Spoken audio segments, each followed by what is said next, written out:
Hey everyone, I'm Cecil Laird. I'm in Fuego here. And this is your Horror Show News, Editorial Edition, found right here every single Friday. Now, if you want to watch us actually deliver the news and proper, like CNN style, then you're going to want to head over to youtube.com/TheKingsOfHorror. But right now, Fuego, let's get into this week's story. So first off, we have the possibility that Mike... Oh yeah, let's get comfy as usual. Comfy. I love it.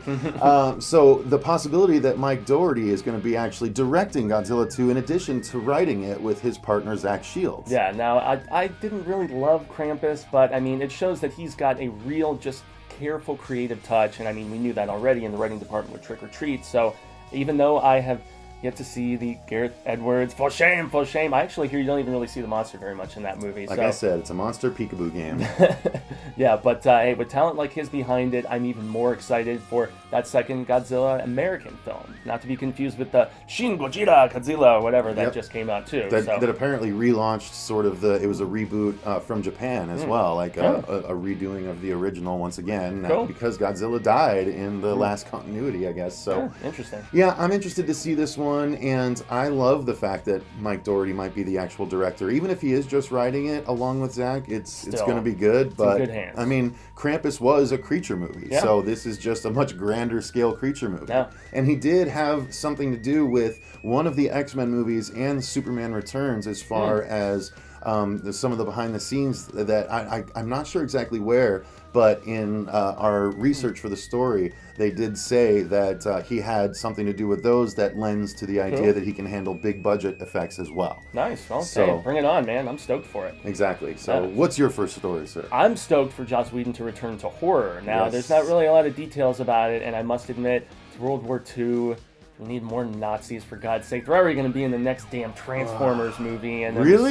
Yeah. No way. I'm serious, man. We are just mutually sick of seeing Nazis as the antagonist in films. Too many times. It's the same thing. I know. But you know, Whedon is very, very creative. Yes, he is constantly just... I mean, even though I didn't like Age of Ultron very much, I mean, it still had that trademark humor and all that stuff. So I would imagine, even if he says it's a departure from what he's done before, but still as dark as anything he's ever written, I'm stoked. And hey, anything Whedon, I will always check it out. Now, I can't recall, did the article say what kind of horror it would be, like supernatural, or if it's just straight like horror of the times? He said historical / horror. So yeah, I'm not sure what that means. I'm not sure either. I mean, with Joss, hopefully that means there's going to be some sort of metaphysical, supernatural element to it. That's what I'm hoping for, because we know that Nazis and that just the atrocities of the Holocaust. We get it. Those are scary enough. That's horrible stuff. But this not.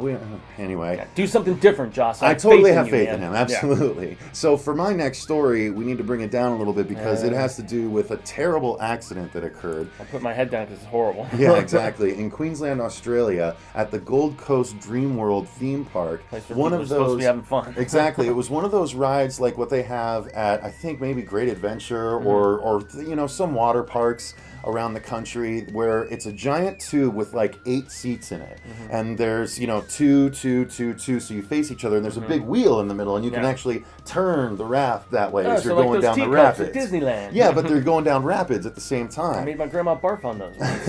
But apparently what happened was another one, somehow there was a malfunction, they're saying, and another one hit it, upended it, and when it did, it tossed 2 riders out and crushed them underneath, and then it pinned 2 other riders, presumably the ones that got tipped into the water, because it was halfway up, and they're strapped in, and they were pinned by the conveyor belt in the water. Terrible. And again, there's stories coming out. We don't know the 100% veracity of them, but we do know, or verifiability of them, maybe.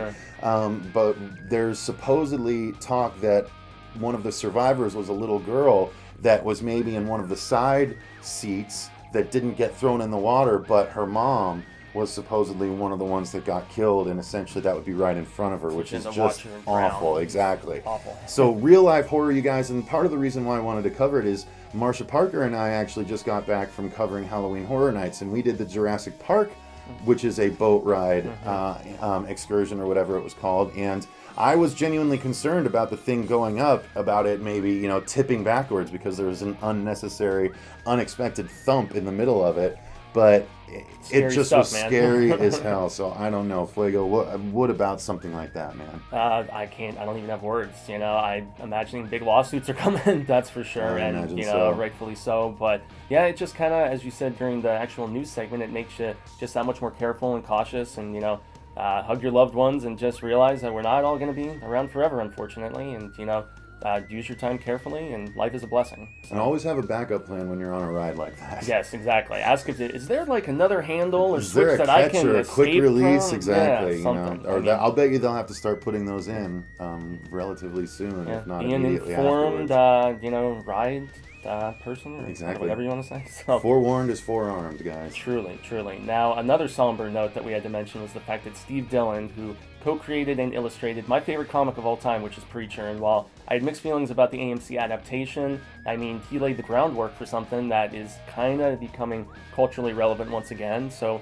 what's your thoughts on his passing? It's really terrible. For me, actually, my stuff, I liked his Hellblazer work quite a bit. They also did in Punisher addition to together, Preacher. right? And yes, they did a lot of Punisher. They did the Welcome Back Frank, which was a ridiculously, or Welcome Home Frank. It was one of those, but it was on the Max line, right? The more violent line. No, Marvel, this was regular Marvel still. He did do the Punisher Max series, but that was with a bunch of rotating artists. Although Steve Dillon did do an arc or two. Yeah. But yeah, his work has just been phenomenal, and especially for this gore hound. I love all kinds of gore, whether it's in movies or comics, and he provided, and he was really, really super.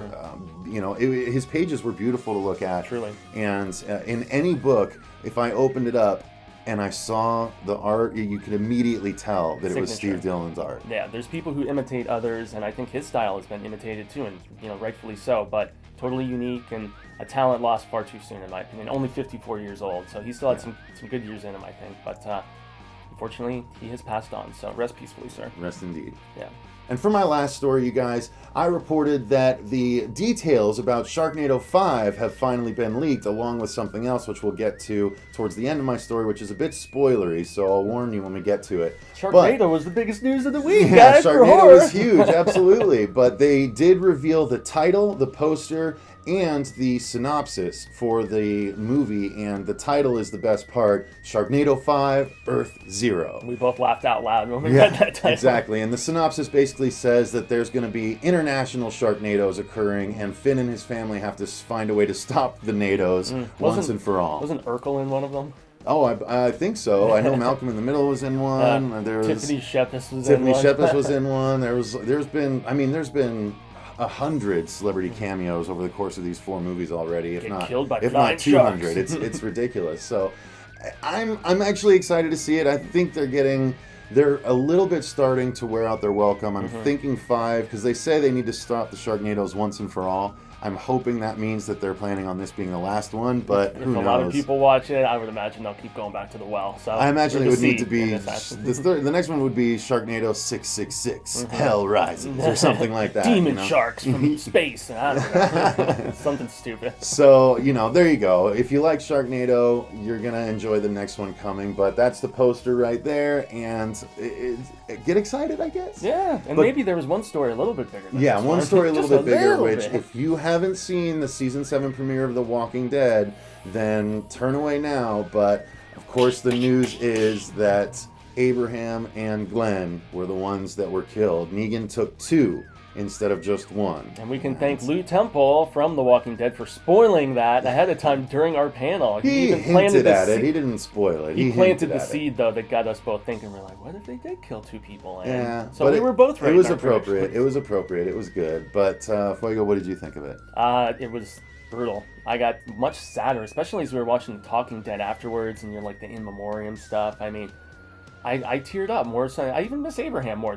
Some of his cliched lines and stuff. His dialogue was hilarious throughout. He had some of the best catchphrases. And so, but in that season 6 finale, I just kind of got the vibe when he was like, making peace with Eugene and all that stuff, and talking with Sasha. I was like, I think he's gonna get it. So, but hey, took it like a man, and Glenn was far far sadder and unexpected. It was almost the bait and switch after Yeah. Abraham got killed, and then he's like, "Oh, psych, I'm gonna kill someone else." Back to it, or whatever he said there. Yeah, But, that was crazy. Yeah, Ugh. so definitely check it out, and you guys can actually see it for free currently on the AMC website. So Yeah, absolutely. And actually, if you want, you can check out, we did a live reaction to the episode. So head on over, or I'll link to it after this video. I'll do it as our review episode up in the top left corner. So check it out after this. But Fuego, what's your final story? I just lastly have to say apologies in advance for our bloodthirsty co-host. Yes.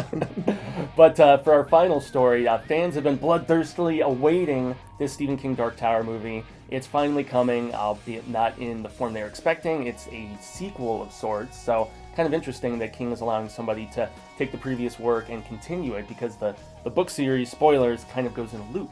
It's not cause a wheel, which is kind of interesting. But a tie-in for the third book, there is a Charlie the Choo-Choo. It's like this demented train of sorts that they find a book and they read it and it helps them kind of solve a riddle. I know this is stuff that you're not familiar with. He's like, this is going way over my head, but Not going over my head. Just like, I don't care. even know anything about I'm it. shrugging as it walks by. Yeah, but so they're actually releasing this fake book, which was in the third Dark Tower novel. So kind of cool. Get the peeps a little bit more excited for the film, I guess. But your thoughts on King writing under another name besides Richard Bachman? Well, I think since everyone knows, it's not as big a deal, but I think it is a cool idea. And, I mean, it's nothing that J.K. Rowling hasn't done. She's written books that are books that the characters read in her books. And that's exactly what this is. Yeah. So, getting a little meta on you guys. Yeah, I'm interested, though. I'm interested. Cool, cool. And it'll just get people more excited for the Tower film, which we are hoping to put together a panel for the 2017 Phoenix Comic-Con about. So stay tuned for news about that. Absolutely, but I think that's going to pretty much cover our editorials for this week. Thanks very much for watching, you guys. Again, if you want to check us out doing this nightly news style where we just talk about the stories prim and proper over at The Kings of Horror, youtube.com/The Kings of Horror. You can see us do that every Friday, and then follow us right back over here where we do this every Friday. Definitely. And make sure to like, share, and subscribe here. Shout this video out, man. Show your friends and show a little bit of love, because we appreciate it. Absolutely. So thanks very much. I've been Cecil Laird. Gracias. I've been Jaime and Fuego. Until next Friday, remember, stay scared.